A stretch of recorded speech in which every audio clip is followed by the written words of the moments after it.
BJP spokesperson M. Asni Kumar said the unrest unfolding in the state is the ill effects of the electoral politics of the Congress party to retain power.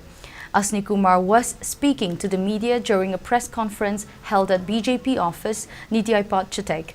Asni Kumar said the statement made by former Chief Minister Okram Ibobi accusing the BJP of having sinister agenda is baseless.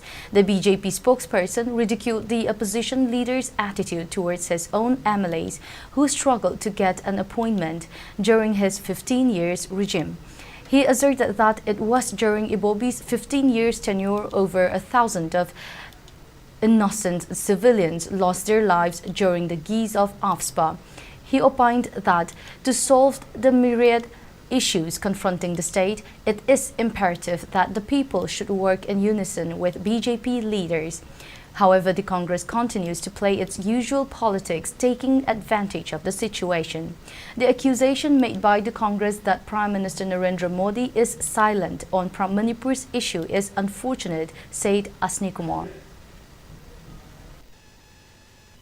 Bharat asi angapangna progress laiba yam inclusive growth laiba citizen khudimaki nungai yaifanaba adumba lambi am changsilakpa sahi tarage adumba uramdaba kayama urakpa amadi bharatta thajabat nomono sum hanklakba laiba khudimangna weaker section da laiba praja sangasida empower to busna usma government sigmori jige adumba maki core agenda ni new india haiba adumba vision asigi makhada angapangna akoi society samaj sibu sakutna ambagi damakta mahana determination mo honarak pasina ngasidi bharatiya janata party se Pitimo no Padi Soba, Party More, Congress Saitara Machim Sri Ibobina, High Wapamase, Yavangamoy, Mana Wangi Wasi Yamna, Mapung part of Miamangam with some money, the saying that Marki High Wapam Kidimash of the partner, reject of Jeri.